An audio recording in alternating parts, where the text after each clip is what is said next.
반갑습니다.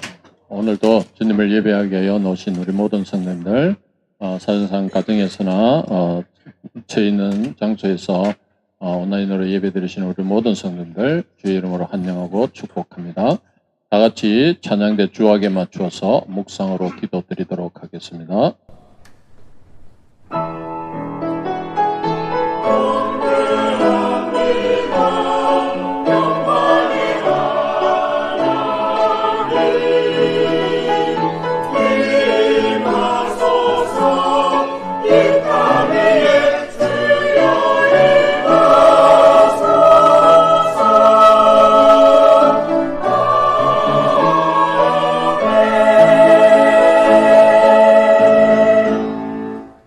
하나님 아버지 은혜를 감사드립니다. 오늘도 복되고 귀한 주의 날을 저희들에게 허락하여 주시고 주님의 자녀 삼아 주시사 아바 아버지라 부르며 주님만을 예배하게 하여 주시니 감사합니다.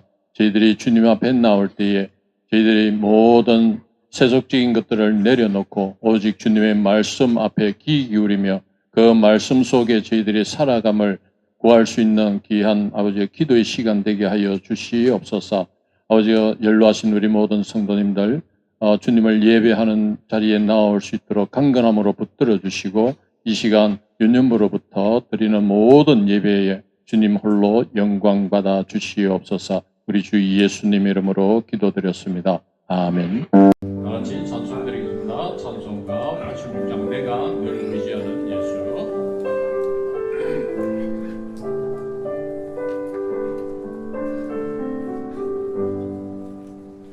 내가 늘 의지하는 예수, 나의 상처 입은 심령을 불쌍하게 여기서 위로하여 주시니 믿으신 나의 좋은 친구. 내가 의지하는 예수, 나의 사모하는 친구. 나의 기도 들으사 응답하여 주시니 믿으신 나의 좋은 친구. 주의 손 의지하고 살 때 나를 해할 자가 없도다. 주님 나의 마음을 크게 위로하시니 믿으신 나의 좋은 친구. 내가 의지하는 예수, 나의 사모하는 친구. 나의 기도 들으사 응답하여 주시니 믿으신 나의 좋은 친구. 내가 요단강 건너가며 많이 두려웠었을 때도 주가 인도하시니 어찌 두려워하랴. 믿으신 나의 좋은 친구. 내가 의지하는 예수, 나의 사모하는 친구. 나의 기도 들으사 응답하여 주시니 믿으신 나의 좋은 친구. 이곳 천국에 올라가서 모든 성도들과 다 함께 우리 너를 구하신 주를 찬양하리라. 믿으신 나의 좋은 친구. 내가 의지하는 예수, 나의 사모하는 친구. 나의 귀로 들으사 응답하여 주시니 믿으신 나의 좋은 친구. 찬송가 96장 예수님은 누구신가?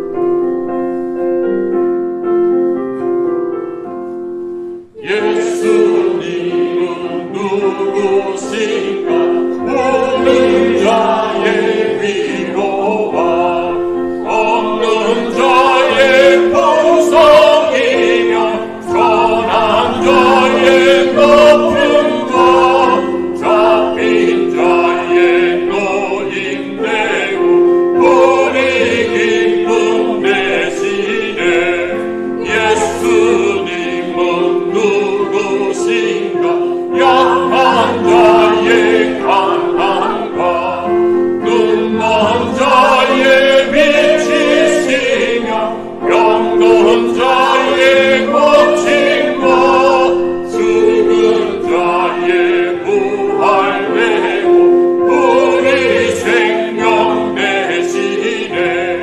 예수님은 누구신가? 주한 자의 정함과 죽은 자의 생명이며 죄인들의 중보와 멸망자의 구원되고 우리 평화 되시네. 예수님은 누구신가? 온 교회의 머리와 온 세상의 구주시며 모든 왕의 왕이여 심판하실 주님 되고 우리 영광 되시네. 다같이 자리에 일어나셔서 예수 우리 왕이여 찬양 올려드리겠습니다.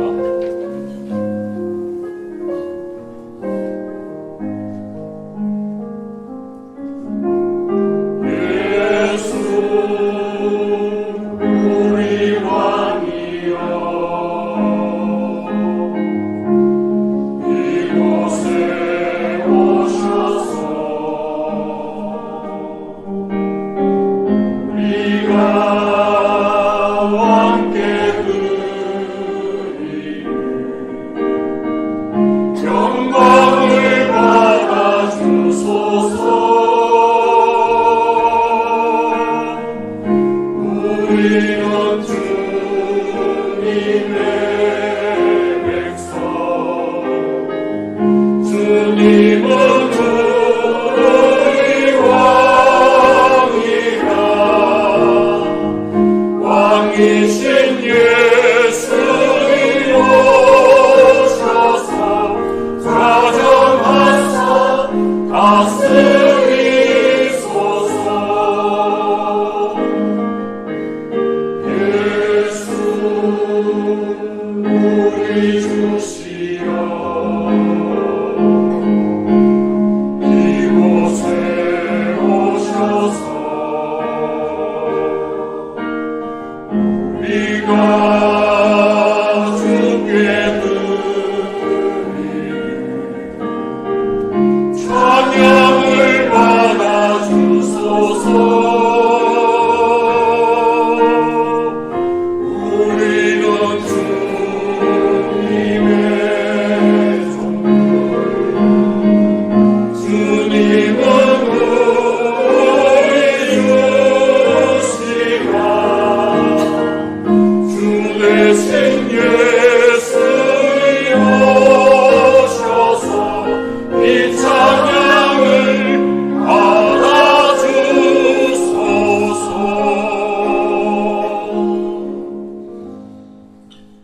고백하시겠습니다. 전능하신 아버지 하나님 천지의 창조주를 믿습니다. 나는 그의 유일하신 아들 우리 주 예수 그리스도를 믿습니다.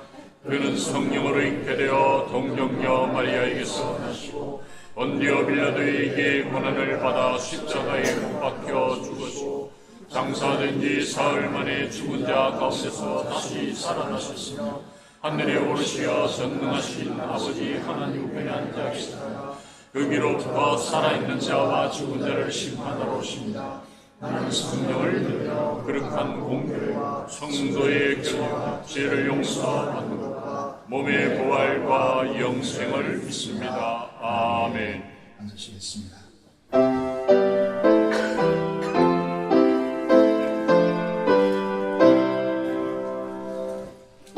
함께 주를 경배하세. 주 같은 이가 어디 있을까? 주 앞에 찬양을 드리니 주 성경이여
기도드리겠습니다.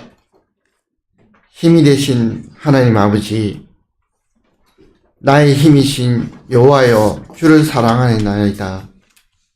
여호와는 반석이시여, 요새시여, 건지시는 이시여, 피할 바위시여, 방패시여, 구원의 뿌리시여, 산성이시도라는 시편의 말씀으로 인생을 굽어보면서 인생을 굽어 살피는 하나님을 바라봅니다.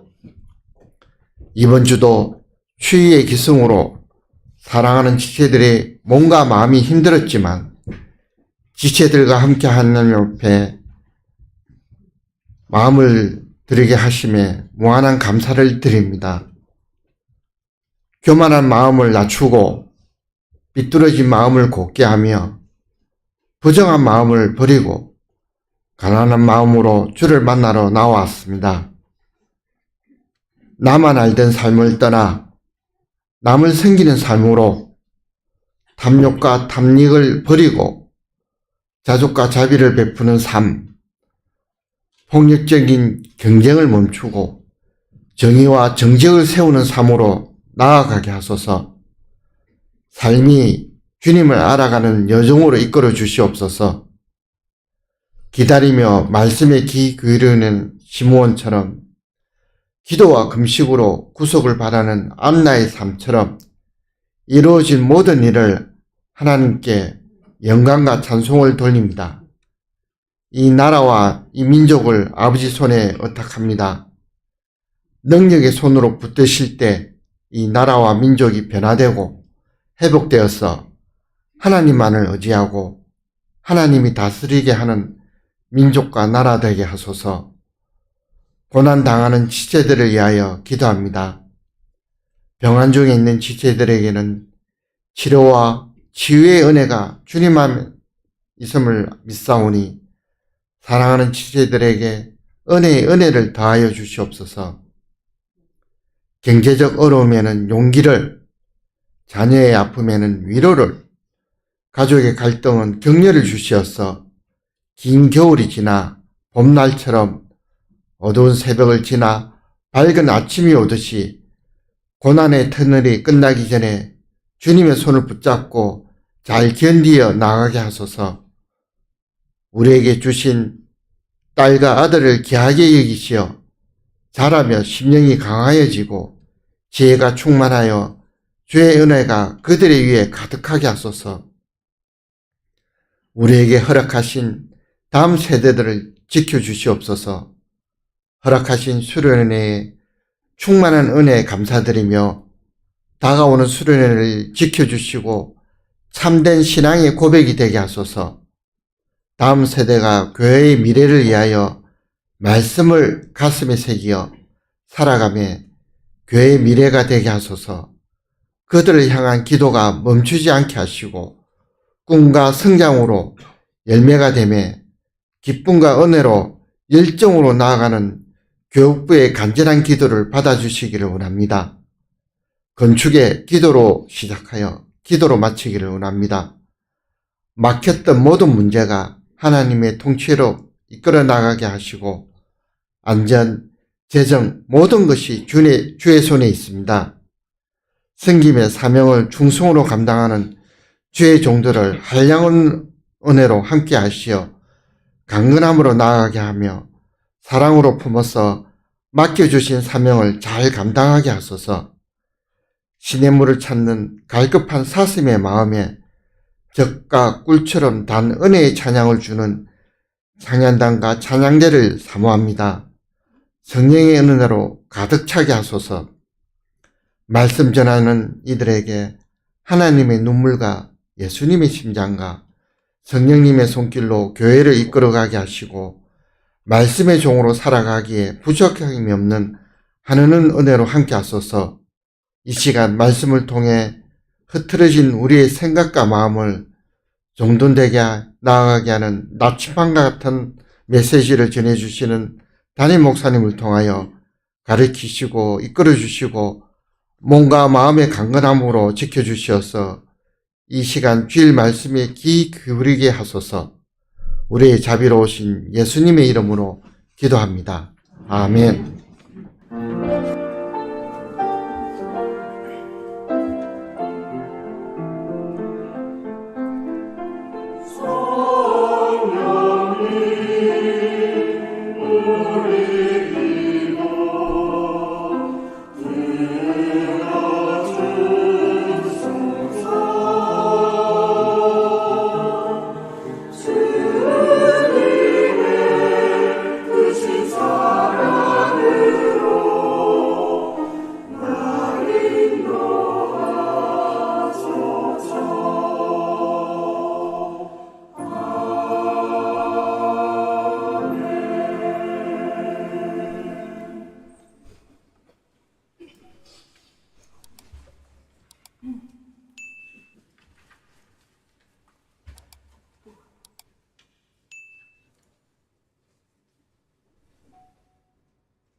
기도드리겠습니다. 하나님 아버지 감사합니다. 우리를 사랑해 주시고 많은 어려움과 시련 속에서 우리를 견디게 하여 주시고 성령 하나님의 축복 가운데 우리를 견딜 수 있는 힘을 주시고 하나님께서 부어주시는 은총 가운데 살게 하심을 감사합니다. 앞서 간구한 기도 하나님께서 연락하여 주시고 우리에게 많은 사역들 속에 또 미래 세대를 위한 비전 센터 건축 위에 하나님께서 함께하여 주시고 이 시간도 여러 가지 모양으로 건강의 의로움으로 또 또 국문에 있는 자녀들, 또 해외에 있는 자녀들 하나님께서 다 한 가지로 붙들어 주시고 은혜 베풀어 주시기를 간절히 손을 드립니다. 이 시간 성령 충만한 은혜의 시간으로 하나님께서 주장하여 주시고 우리를 각자를 향한 하나님의 음성을 듣는 귀한 은혜의 시간이 되도록 되도록 우리를 축복하여 주시고 앞서 간구한 기도와 또 찬양을 흠량하여 주시기를 간절히 손을 드립니다. 이 시간 절박함과 간절함을 가지고 기도하는 성도들의 간구를 하나님께서 들어 응답하여 주시기를 간절히 손을 드리며 우리 주 예수 그리스도의 이름으로 기도드리옵나이다. 아멘. 네, 말씀 보겠습니다. 누가복음 1장의 말씀입니다.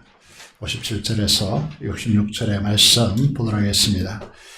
신약성경 88페이지에 있습니다. 누가복음 1장 57절에서 66절의 말씀 보도록 하겠습니다. 자, 읽도록 하겠습니다. 엘리사벳이 해산할 기한이 차서 아들을 낳으니 이웃과 친족이 주께서 그를 크게 긍휼히 여기심을 듣고 함께 즐거워하더라.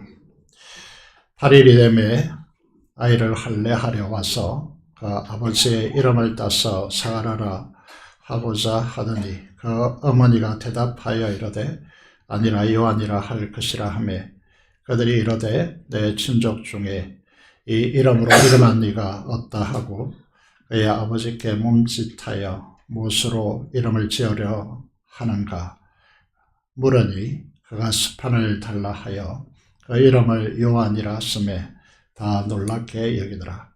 이에 그 입이 열리고 혀가 풀리며 말을 하여 하나님을 찬송하니 그 근처에 사는 자가 다 두려워하고 이 모든 말이 온 유대 산골에 두루 퍼지매 듣는 사람이 다 이 말을 마음에 두며 이르되 이 아이가 장차 어찌 될까 하니 이는 주의 손이 그와 함께 하심이라. 아멘. 네, 지난주 잘 보내셨습니까? 오늘도 참으로 좋은 날이죠. 주님의 은혜와 평강이 여러분에게 넘치기를 축복합니다. 여러분, 우리가 주님을 사랑한다면 주님의 몸된 교회를 사랑해야 됩니다. 우리 교회가 가지는 목표 중에 하나가 천국 같은 교회를 만드는 것입니다. 어떤 교회가 천국 같은 교회라고 생각하십니까? 칭찬하고 격려하는 믿음의 언어가 구가되는 교회라고 생각합니다.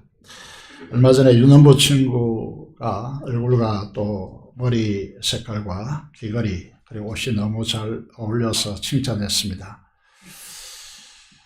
그러니까 좀 어색했는데 우리가 참 멋있습니다. 오늘 여러분의 미소가 너무 아름답습니다. 여기에 대해서 뭐라고 반응해야 될까요? 에이 무슨 그런 말 해. 이렇게 하면 안 됩니다. 감사합니다. 뭐라고 해야 됩니까? 다 주님의 은혜입니다. 우리 서로 인사해 볼까요? 다 주님의 은혜입니다. 인사하겠습니다.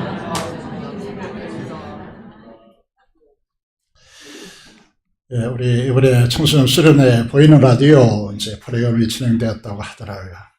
우리가 하나님의 말씀을 듣고 있으면은 마음의 눈으로 하나님의 드라마를 시청하듯이 그렇게 하나님의 은혜 역사를 바라보시면 좋겠습니다. 오늘 우리에게 주시는 말씀으로 요한이라 할 것이다 라고 하는 말씀으로 하나님의 말씀을 태어나고자 합니다. 깨닫는 지혜와 응답받는 은총이 넘치시기를 간절히 기도합니다. 오늘 우리 이 시대에서 오늘 본문의 세례 요한에 대한 이야기입니다. 그의 출생과 그의 이름을 짓는 부분인데 세례 요한에 대해서 이제 교회를 다니신 분은 알겠지만 우리에게 또 새가족들이 많기 때문에 마태복음 11장 11절의 말씀을 보면 주님께서 세례 요한에 대해서 이렇게 말씀하시죠. 여자가 낳은 자 중에 가장 이제 높은 존귀한 자다. 이보다 큰 이가 일어남이 없도다 라고 주님께서 직접 말씀하셨습니다.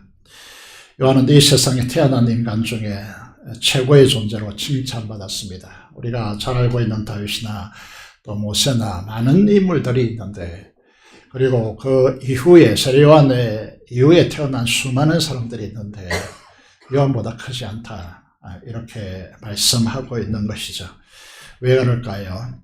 요한의 삶으로 그 이유를 한번 찾아보기를 원합니다. 세례요한은 아이를 낳을 수 없는 가정에서 노년의 부모를 통해서 태어났습니다. 그런데 이렇게 귀중한 아들을 빈들에 보냅니다. 어릴 때부터 빈들에서 강야에서 자라난 것이죠. 마태복음 3장 4절에 보면 세례요한은 무엇을 먹고 무엇을 입었는지 이제 소개하고 있습니다. 여기 보시면 세례요한은 요한의 음식은 무엇이었습니까? 돌석자에다가 이제 청 이해하시죠? 과일의 청 말하는 것이죠. 석점이었습니다. 돌에 붙은 벌집에서 나오는 야생꿀을 말하는 것이죠. 그리고 그의 음식은 뭐였습니까? 메뚜기였습니다. 이 말은 무엇을 강조하고 있는 말일까요? 우리 요즘처럼 찢고 볶고 탕으로 또 요리를 만들고 그런 시간을 들이지 않았다는 것이죠. 먹는데 시간을 투자하지 않았습니다. 입는 옷은 무엇입니까? 요즘 중동의 중동 사람이 우리 한국에 들어오면 뉴스를 보면 알겠지만은 이제 흰 천, 바지도 아니고 통으로 된 옷을 입고 등장하는 것을 우리는 볼 수 있습니다. 왜 그렇습니까? 너무나 기온이 높고 덥기 때문에 이제 그렇게 하는 것이죠. 그런데 세례 요한은 낙타 털로 한 벌밖에 없었습니다. 공개적으로 어떤 말을 합니까? 대답하여 이르되 나는 물로 너에게 세례를 베푼데 나보다 능력이 많으신 내가 오시는데 그분은 성령과 불로 너에게 세례를 줄 것이다. 그런데 나는 그분의 종으로서 그 당시에 종이 말이죠. 그 주인의 신발 이제 바깥에 나갔다 들어오면 나갈 때 신발을 매어주고 들어올 때 푸는 이게 종인데 그 종도 못하는 그것도 감당하지 못하겠다라고 하는 주님을 높이는 겸손함을 그가 주님을 알기 때문에 가지게 되는 것이죠. 그래서 예수님께서 태어난 인간 중에 최고이다. 가장 큰 자다. 이보다 더 큰 자가 일어남이 없다라고 그렇게 말하는 것이죠. 세례요한은 말씀드린 대로 나이가 너무 많아서 아이를 낳을 수 없는 레이지파 제사장 가문에 태어났습니다. 하나님의 능력으로 태어난 것이죠. 유대인들의 구정상 보시면요. 태어난 지 8일 만에 할례를 행하게 됐는데 이때 이름을 부여합니다. 누가복음 1장 59절 우리가 읽었습니다만 유대인들은 이름을 지을 때 어떤 간섭이 있는 것입니까? 아버지의 이름을 아들에게 부여합니다. 아버지 사가라의 이름을 타서 그 아들의 이름을 당연히 사가라로 부를 것으로 그런 친족들이 이미 다 알고 있는 것이죠. 그런데 어떻게 부릅니까? 여러분 이 사가라의 아들이다 이렇게 이름을 부릅니다. 그래서 아들이라는 히브리어가 이제 벤인데 벤 사가라 이렇게 부르는 것이죠. 그런데 60절의 말씀을 보면 그의 어머니 엘리사벳이 어떻게 합니까? 사가라 이름을 거부하고 이름을 요한이라 이렇게 할 것이라고 말합니다. 신족 씨가 사람들이 반발하는 것이죠. 신족 중에 아무도 이 제사장 가문에서요 요한이라 이름한 이가 한 명도 없다는 겁니다. 그런데 어떻게 요한이라고 하는 이름을 지을 수가 있느냐? 말도 안 된다. 무엇 때문에 이게 현대 여성들의 권위가 신장된 현대가 아닙니다. 이 고대입니다. 시족사회죠. 특히 이스라엘은 지파가 강하게 자리 잡고 있기 때문에 시집온 여인이 남편의 가문의 전통과 관례를 깨고 요한이라고 이름을 짓는다고 결코 용납할 수 없는 상황이 되는 것이죠. 왜 이렇게 엘리사벳이 전통과 가문, 관례를 다 깨고 요한이라 이름 짓게 되었습니까? 누가복음 1장 13절의 말씀을 보시면요. 대천사 가브리엘이 하나님을 대리하여서 그에게 와서 그의 남편의 사가라에게 와서 뭐라고 합니까? 우수하지 말라. 우리가 일상적으로 자라난 배경, 간섭, 이거 전통 이런 걸 깨는 건 쉽지 않습니다. 사회에서 어떻게 취급당할 것인지 뻔하기 때문에 첫 번째로 말이 무슨 말입니까? 두려워하지 말라. 우리가 말씀을 순종하는 것에는요, 힘듦이 다릅니다. 그래서 뭐라고 합니까? 두려워하지 말라라고 말하는 것이죠. 그래서 이게 사가랴야 무수하지 말라. 너의 감감이 들린다. 그러니까 일생 동안 하나님 앞에 이게 유대 사회에서 자녀가 없다는 건 심각하거든요. 그래서 계속해서 이제 기도한 것이죠. 포기할 수 있는, 포기해야만 하는 그런 상황 속에서 하나님께서 그 기도를 들으시고 네 아내 엘리사벳의 아들을 낳아주리니 그 이름을 무엇이라고 지어합니까? 요한이라 지어라고 말하는 것입니다. 무슨 말씀을 하고 있습니까? 이 장면에서 우리에게 주는 메시지가 무엇입니까? 아무리 힘들고 주변이 알아주지 못하고 공격당한다 할지라도 하늘의 축복의 사람이 되기 위해서 무엇이 필요하다는 것입니까? 순종이 필요하다 말씀하고 있습니다. 사가랴는 이름은 호사하고 아들을 주시겠다라고 하는 이 말 자체를 믿을 수가 없었습니다. 이미 엘리사벳은 아이를 낳을 수 있는 상황이 아니었습니다. 그렇기 때문에 여러분 이 누가복음 1장 20절을 보시면요, 사가랴는 이 믿지 못하니까 어떻게 되었죠? 여러분 이 불신은 요한이 태어날 때까지 10달 동안 이 사가랴는 말을 하지 못했습니다. 이 사건은 우리에게 불신앙은 말씀의 능력을 드러내는 영적 권위를 상실하게 만듭니다.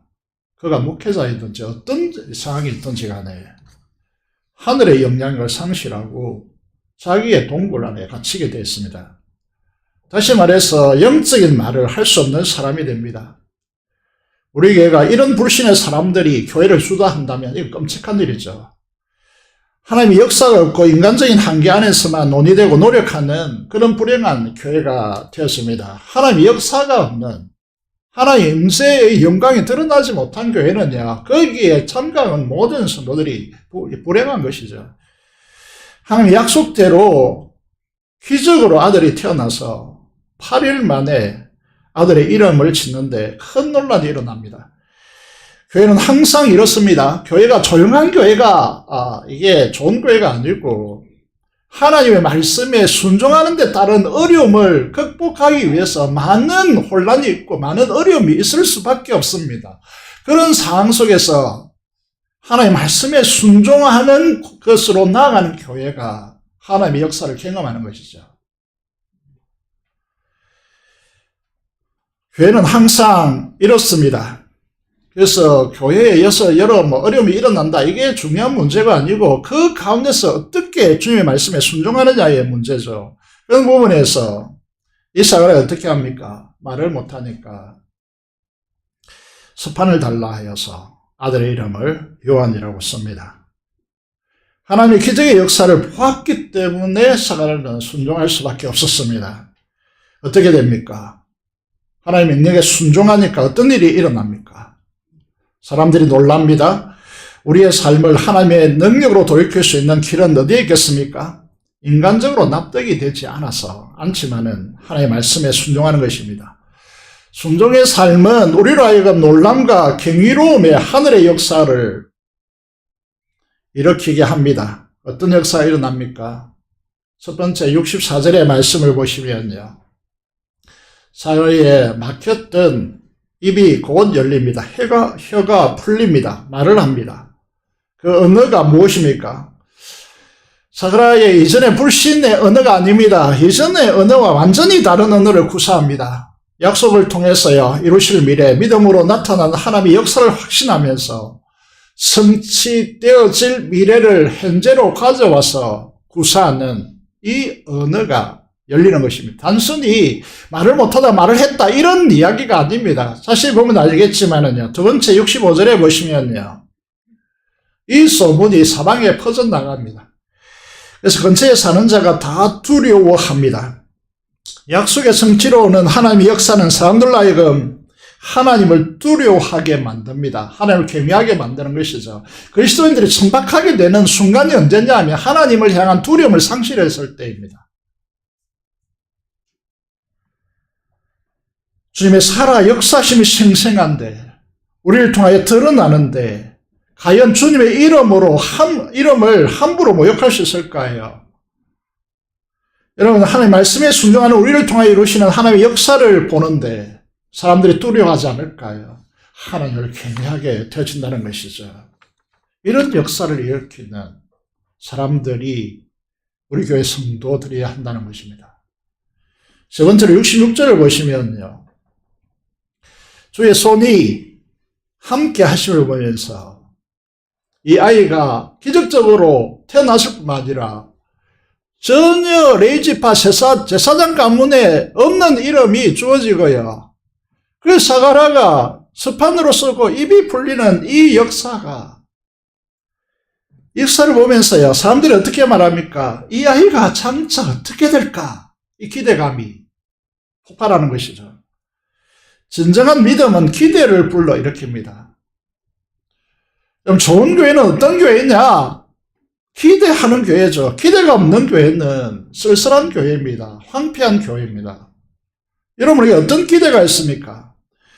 기대의 말은 이제 비전으로 바꿀 수 있는데 비전이 있는 교회가 웃음꽃이 피어나는 것이죠. 언어가 다른 것입니다. 이번에 청소년 수련회 둘째 날 저녁에 참석했습니다. 제가 이렇게 저희 영교회에 돌아와서 수련회에 참석했는데 이렇게 많이 모인 수련회는 없었습니다. 제가 강사를 책임지는 책임자였기 때문에 제가 바쁘지만은 둘째 날 저녁에 참석했습니다. 우리 교회 청소년들이 둘째 날 말씀을 듣고 찬양하고 기도하는 시간이 되었습니다. 그래서 우리 교회 청소년들만 펑펑 울더라고요. 그래서 오랜만에 목회하는 은혜의 물결이었습니다. 그래서 같이 이제 우리 교회 청소년들 함께 모여서 그룹으로 모여서 기도하고 난 뒤에 오늘 진행돼서 제가 물었습니다. 왜 우냐고. 우리 청소년 회장이 이렇게 말했습니다. 목사님, 우리 교회가 너무 좋다고 하면서 울더라고요. 내가 수요일을 마쳤는데 목요일에 공부방에 온 우리 청소년들에게 물어봤습니다. 왜 울었냐고. 비밀이라고 하더라고요. 그러면서 단서를 붙이더라고요. 목사님, 우리 교회가 부흥되고 나면 꼭 말씀드리겠습니다. 무슨 말일까요? 우리 교회는 틀림없이 부흥될 테니 곧 듣게 될 것이라고 말씀하는 것입니다. 담임 목사는 목사로서 행복하지 않을 수 있겠습니까? 이 말을 여러분에게 꼭 전하고 싶었습니다. 이 친구들이 기대가 되는 것이죠. 여러분, 제가 그 수련 현장에서 여러분에게 우리 청소년 담당 사역자가 이렇게 부탁했습니다.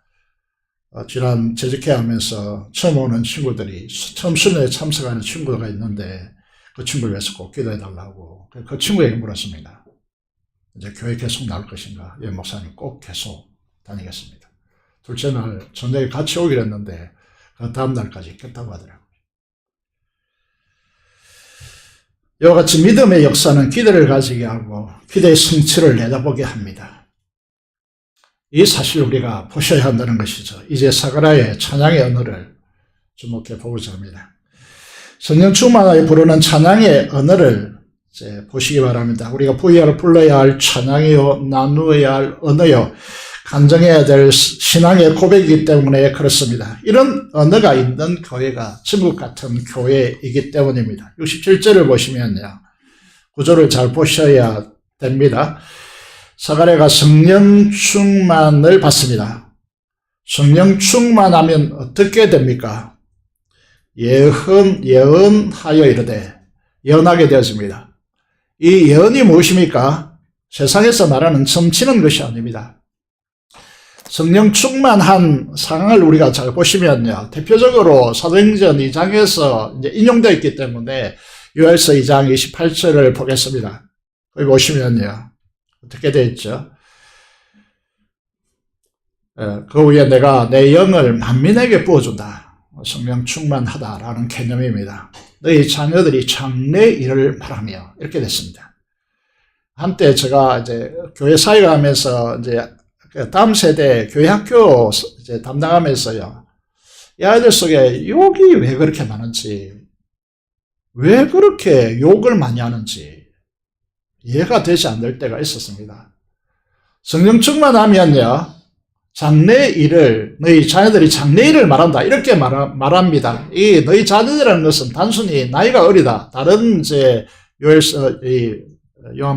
사도행전을 보면 너희 아이들은 이렇게 됐습니다. 여러분, 장래 일을 말한다. 이렇게 됐습니다. 이것은 단순히 나이의 문제가 아니고, 이제 예수를 믿은 지 얼마 되지 않는 신앙인들도 약속을 통해서 이루실 미래를 말하게 되어 있다는 것입니다.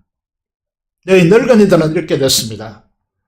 여러분, 언젠가 한 권사님이, 우리 대표적인 노년에 계시는 권사님인데 몇 년 전입니다. 꿈을 이제 이야기하면서 이제는 교회 건축해도 되겠습니다. 목사님. 여러분, 이제 이 성령 충만하면 연로한 분들도 과거를 바라보면서요, 그 경험으로 그걸 이야기하면서 자기 자랑하는, 은근히 자랑하는 그런 인생을 걸어가지 않습니다. 미래를 말합니다. 꿈을 이야기한다는 것은 하나님께서 역사를 통해서 이루실 우리의 미래를, 우리의 꿈을 이야기하게 되는 것이죠. 얼마 전 뉴스 보도에 보니까 며칠 안 됐습니다.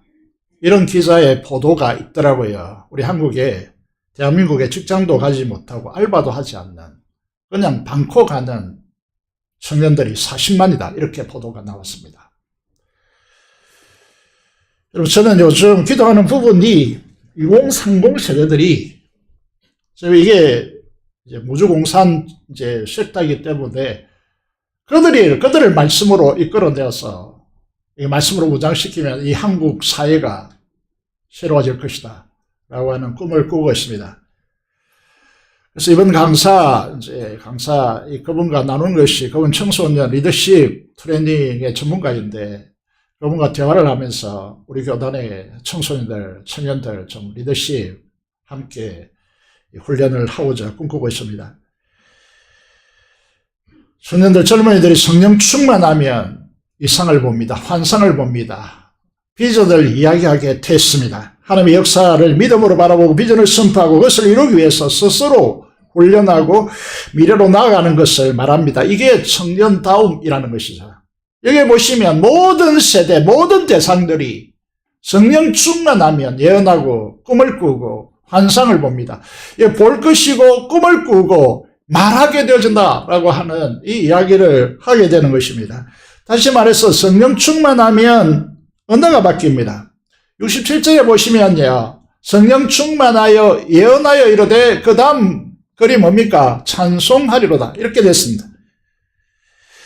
주 이스라엘의 하나님이여 그의 백성을 돌보사 속량하시고, 이렇게 찬양의 언어로 바뀐다는 것입니다. 여러분, 여기에 사가랴의 이 찬양의 오늘 몇 절부터죠? 68절부터 80절, 이게 79절까지 이 긴 찬양이 딱 한마디를 하고 있는 겁니다. 그게 무엇입니까? 요한이라고 하는 이름을, 이 의미를, 그 이름의 뜻이 무엇이겠습니까? 그것은 하나님의 긍휼이라는 뜻입니다. 사가랴가 말하는 이 긴 찬양의 언어는 한마디로 요약하면 무엇입니까? 하나님의 긍휼입니다.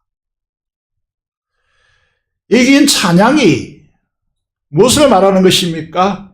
요한의 이름을 풀어놓은 것에 불과합니다. 58절의 말씀을 보시면요, 요한의 탄생과 관련해서 사람들이 이렇게 진술합니다. 주께서 사가랴 그를 크게 긍휼히 여기심을 듣고 함께 절거하더라. 하나님의 긍휼, 이게 요한 있지 않습니까? 시작부터 그렇게 시작됩니다. 72절을 보시겠습니다. 긍휼히 여기시며, 78절을 보시면 우리 하나님의 긍휼로 하나님이 이루시는 구원의 역사를 찬양하며 하나님께 영광을 돌립니다. 여러분, 저는 이 큐티를 하면서요, 전율이 일어났습니다. 왜 하나님께서 대천사 가브리엘을 보내서 이 아이의, 기적대로 태어난 이 아이의 이름을 요한이라고 가문에도 없고, 여러분, 그들의 순척, 팔촌, 16촌 다 둘러봐도 없는 이름을 그에게 이렇게 붙이라고 하는가? 사람은 성령 충만하여서 이 의미를 깨닫습니다. 그리고 그의 찬양으로 바꾸어서 요한의 이름을 구구절절히 설명하고 있는 것입니다. 성령 충만한 믿음으로 이루실 하나님의 구원의 역사를 내다보며 찬양합니다. 하나님의 역사에 대한 기대로 찬양이 감격과 눈물로 열정으로 이루어집니다. 찬양은 최고의 기도입니다.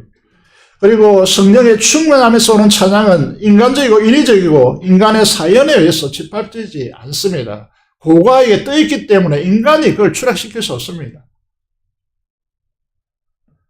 부흥이란 무엇입니까? 부흥이란 성령 충만함입니다. 무엇이 성령 충만함입니까? 세 가지로 사도 바울 사도께서 정리하죠. 첫째는 무엇입니까? 시와 찬송과 신령한 노래들로 서로 화답하며 이랬습니다. 여러분, 우리가 이 금요기도회를 성령 집회라 이렇게 규정 짓고 있는데요. 우리의 그냥 이게 찬양과 기도가 우리가 그냥 어쩔 수 없이 와서 참여해서 하는 것이 그런 것이 아닙니다. 여기에 중요하게 나타나야 될 것이 서로 화답하며 마음과 마음이 서로 통해야 된다는 거죠. 그래서 너희 마음으로 주께 노래하며 찬송하며, 성령 충만한 사람들은 찬양합니다. 그리고 함께 찬양하고 싶어 합니다. 두 번째로 범사에 항상 우리 주 예수 그리스도의 이름으로 아버지 하나님께 감사합니다. 세 번째 공동체에서 굉장히 중요한 부분인데, 그리스도를 경외함으로, 그리스도를 두려워하고 주로 섬김으로써 우리에게 주신 은사를 통하여 서로를 섬기는, 피차게 복종하는, 누가 누구의 말을 들어야 되는 것이 아닙니다. 피차 복종하는 역사가 일어난다는 거죠. 서로를 존중하고 서로에게 복종하고 서로 은사를 통해서 서로를 섬기는 아름다운 공동체가 일어날 때 이런 행복한 교회고 부흥하는 교회이고 천국 같은 교회이지 않겠습니까? 여러분, 마지막으로 68절을 보시면요. 하나님께서 언약 백성을 돌보사 속량하시는 하나님의 자비를 찬양하고 있습니다. 우리가 이 부활에 대한 찬양을 우리가 이제 금요일에 하는데, 사막이 무너졌도다라고 하는 유대의 사자, 언약의 사자, 죽음의 근세를 깨뜨리고 부활의 호흡이 시작됐네. 정말 가슴이 뭉클거리는 이 찬양을 하게 되는데, 여기에 보시면요, 요한의 이름이 여기에 등장하고 있습니다. 누가 주의 자비를 알아. 하나님의 자비, 이 요한입니다. 그걸 한마디로 말하면 하나님 은혜의 청량할까. 노래할 수밖에 없습니다. 여러분, 요한이 가야 할 인생의 사명이 무엇인지, 그의 이름을 붙이는 아기, 남지 8일이 되어진 그 아기를 향하여서요, 사가라, 아버지 사가라가 성령 충만하여, 순종하니까 성령 충만하여, 예언하여 찬송하는 이 찬송의 내용이 무엇입니까? 이 아이가 가야 할, 여러분, 나중에 이렇게 강야에서요, 세례요한은 제가 보기에는 이사야서를 탐독합니다. 아주 탐독합니다. 여러분, 삶에서요, 이런저런 이제 관심 빼앗기지 않고 말씀에 집중했는데, 그 말씀을 읽으면 읽을수록 자기의 정체성, 자기가 무슨 일을 해야 되고, 무슨 사명을 해야 되고, 어릴 때부터 강야로 보내졌는데, 그의 인생에 대해서 그의 아버지가 벌써 그의 삶에 대해서 예언적으로 그가 어떤 삶을 살 것인지 이 찬양 속에 하나님의 자비를 이 세상에 메시아를 통하여 드러내는 이 인생 사명을 아버지의 품속에 이미 품고 있다는 겁니다. 그 기도가 그로 하여금 이사야서를 읽으면서요, 그의 인생 사명을 깨닫게 되어지고 그의 인생을 거는 것이죠. 그 핵심이 무엇이냐라는 것인데,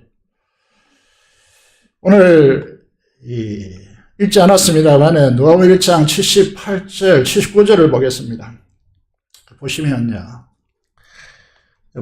여러분 성경 가지고 있으니까 저희 교회 성도님들은 수요일이나 주일에 스마트폰 말고 여러분 성경을 꼭 가지고 다니시고 밑줄 끄면서 그렇게 신앙생활 하면 좋겠어요. 78절, 79절을 보겠습니다. 세례 요한의 사명은 77절부터 보면 주의 백성에게 그 죄 사함으로 말미암아 구원을 알게 하리니, 구원은요 엄청난 이야기입니다. 단순한 이야기가 아닙니다. 한 단어로 축약될 수 있는 이제 언어가 아니거든요. 이는 그랬습니다. 그 이유는 우리 하나님의 긍휼로, 이게 요한입니다. 이로써 돋는 해가 위로부터 우리에게 마여. 돋는 해라고 했습니다. 이게 이사야 9장과 말라기 4장을 통해서 요약되는 내용인데, 이게 또 어디에 표현되냐면 마태복음 4장 16절에 표현되어 있습니다. 다음을 넘겨주시면요. 그래서 공적 사역을 시작하면서 먼저 이 말씀이 선포됩니다. 흑암에 앉은 백성이 큰 빛을 보았고 있습니다. 흑암이라는 것은 죄가 사망의 근세 아래 힘 안에서 살아가는 삶의 방식을 어두움에 빠져 있다, 이렇게 표현합니다. 앉아 있다는 것은 그 가운데 습관화되고 간습화되고 이렇게 사는 것이 당연한 것으로 받아들여서 그 가운데 산다, 이렇게 앉아 있다 표현을 쓰거든요. 앉아 있는 백성이 의의 태양으로 비춰오는 주님 큰 빛을 보았고 사망의 땅과 그늘에 앉은 자들에게 빛을 비추었도다라고 되어 있습니다. 그런데 이 말씀을 이제 오늘 누가복음 1장 78절 동일하게 진술하고 있는데, 하나님의 긍휼로 인함이라 이로써 돋는 해가 위로부터 우리에게 임하여, 79절입니다. 어둠과 죽음의 그늘에 앉은 자들에게 비치고. 여러분들이 예수 그리스도를 믿은 이유는 이 역사가 여러분에게 일어났기 때문입니다. 그 다음에 그렇게 하는, 비추는 이유가 무엇입니까? 우리 발을 평강의 길로 인도하시리로다, 이렇게 됐습니다. 여러분, 죽음의 증상인, 죄의 증상인 죽음의 영향 아래서 나타나는 현상은 결핍되기 때문에 사람들은 탐욕을 통해서 빼앗고 축적하려고 합니다. 그런데 이런 인생이 당연한 것이다라고 그렇게 규정되어져 있고요. 이 법제화했습니다. 그리고 모든 학문을 우리가 수업받고 배우고 하는 것이 모든 이런 체계 안에서 다 이루어졌습니다.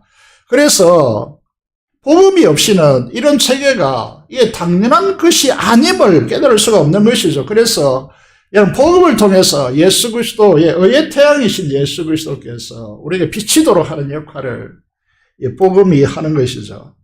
그렇게 될 때에 결핍을 충족시키기 위해서 탐욕을 통하여서 인생을 살아가는, 그래서 전에도 한번 말씀드렸지만은 현대사회는 소비성 사회이고요.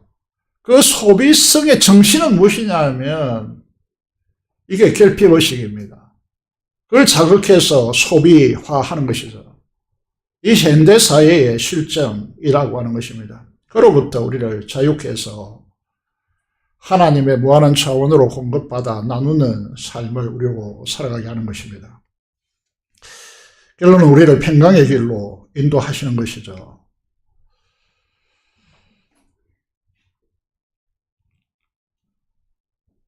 여러분,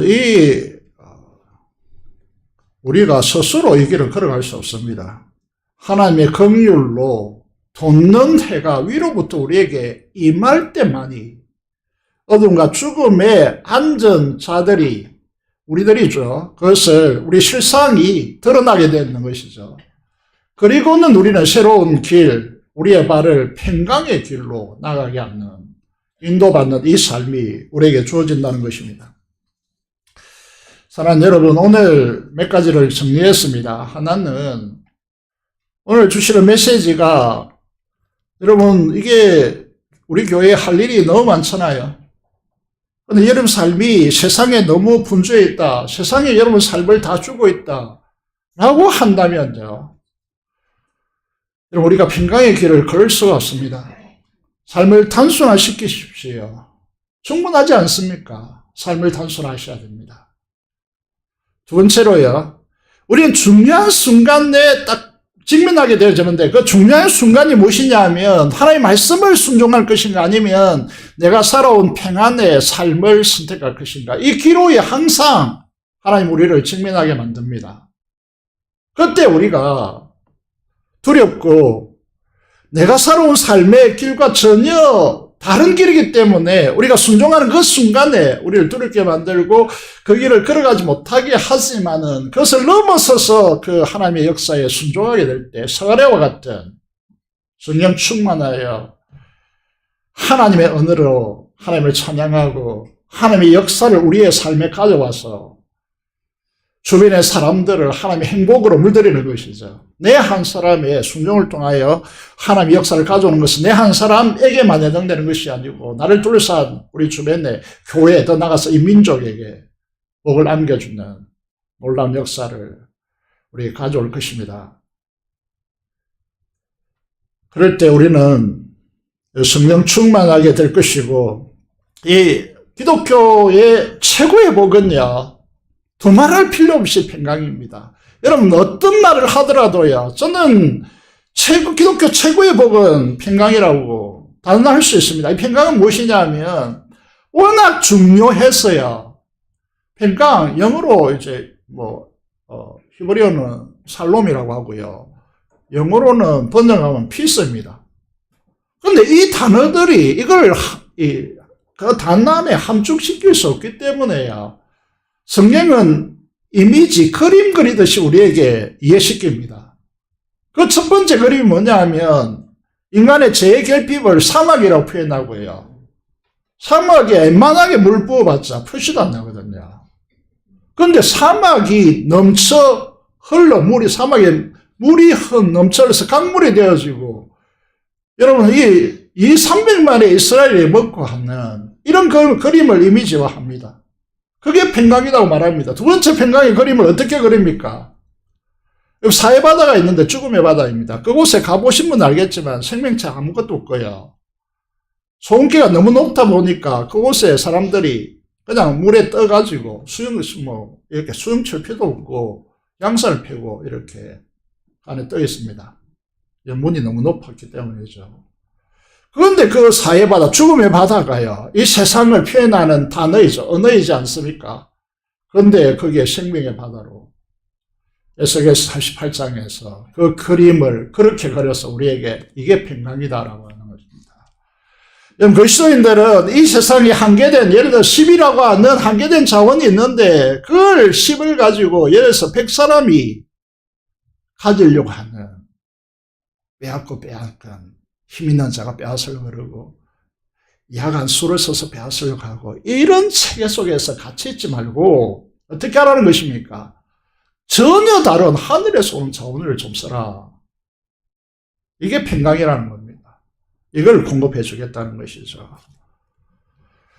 여러분 오늘 말씀이 신앙이 복잡하지 않습니다. 신앙은 굉장히 단순한 문제예요.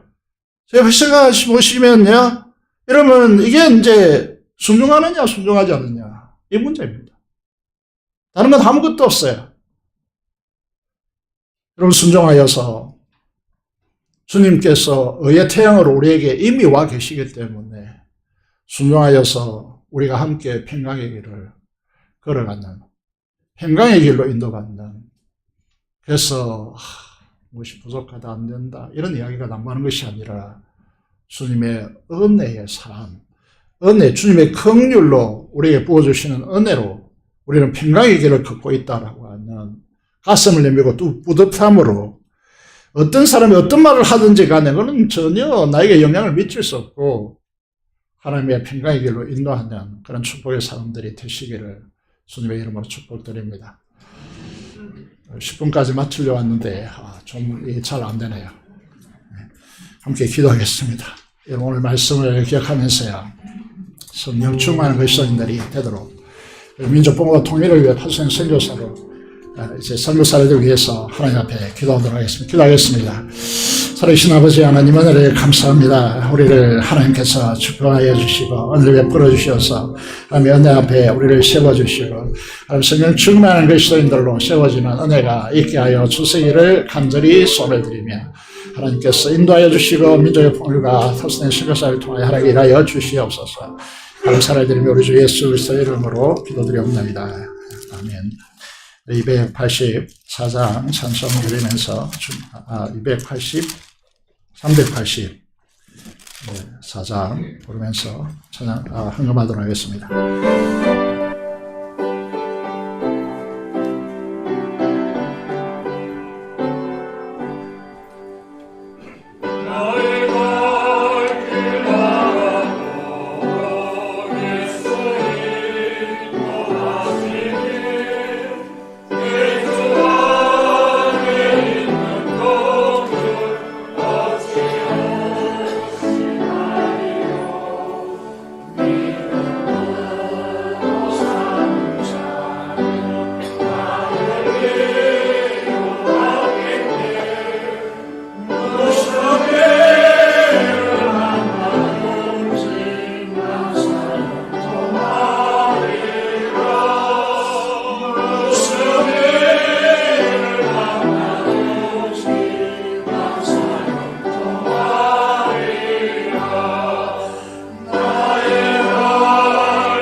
기도드리겠습니다. 하나님 아버지 감사합니다.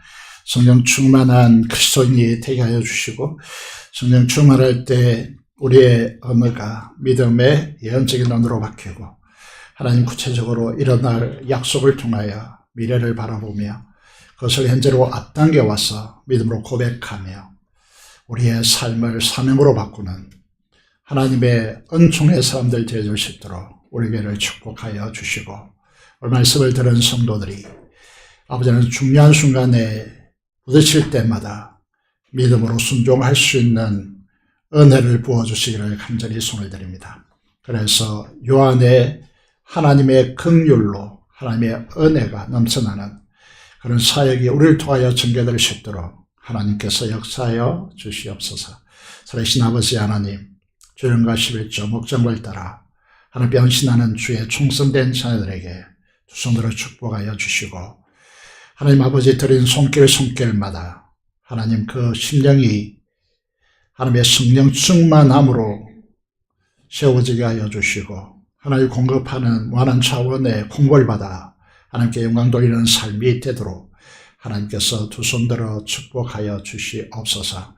살아계신 아버지 하나님, 주님과 11조 목적을 따라 주께 온 신하원이 하나님께서 함께해 주시고 특히 비전센터를 건립하는 이 문제에 대해서 하나님께서 재정을 공급하시고 아버지 하나님 책임 맡고 있는 분들에게 힘을 다하여 주시고 담대하게 잘 감당할 수 있도록 건강을 지켜주시고 심령을 주장하여 주시고 주의 오로지 통로가 될 수 있도록 인도하여 주시옵소서. 감사로 제사드리고 특별히 다음 세대 교회학교의 수련회를 위해서 헌신하고 감사하는 귀한 성도들과 하나님께 기도하며 하나님 앞에 감사하는 성도들의 이 감사를 함량하시고 하나님께서 하나님을 영화롭게 하리로다라고 하시는 하나님의 약속의 성취를 맛보아 하나님께 더 큰 영광 돌리는 귀한 성도들 되어줄 수 있도록 인도하여 주옵소서. 감사를 드리며 우리 주 예수 그리스도 이름으로 기도드리옵나이다. 아멘.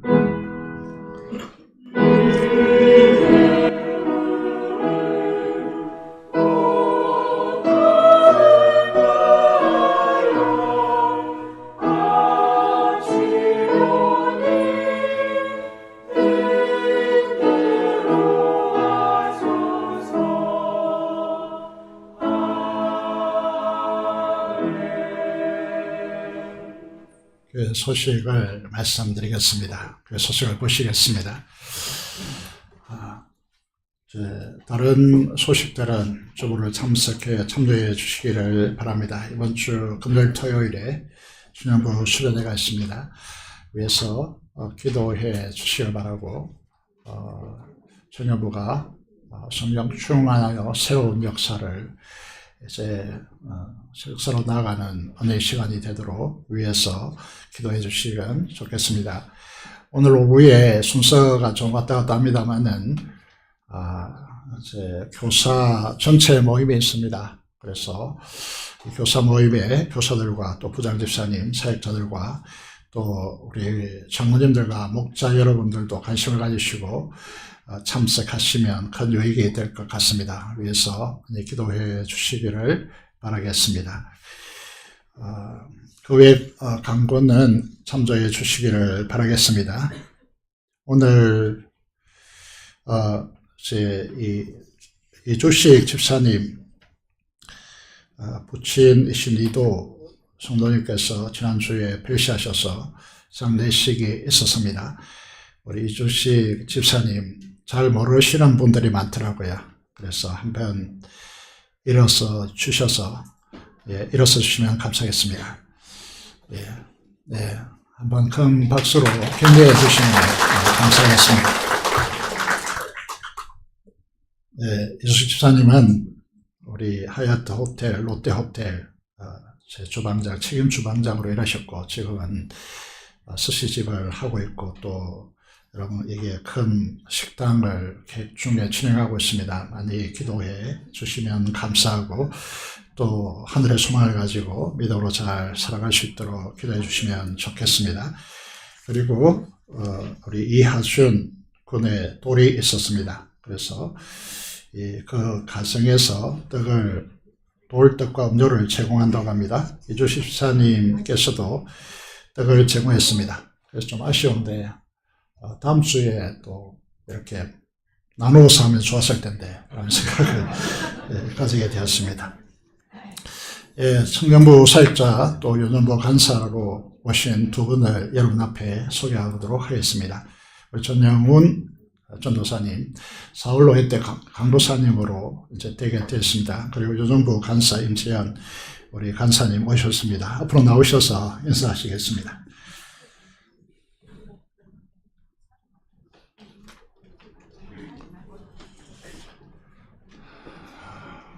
믿음은 기대인데 이 두 분에 대한 기대가 큽니다. 잘 기도해 주시고 잘 협력해 주시면 감사하겠습니다. 인사하겠습니다.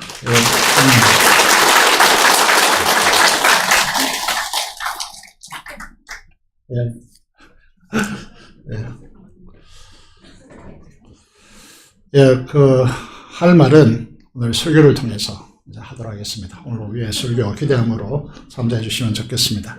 다 일어나셔서 찬송가 사장 찬송하겠습니다.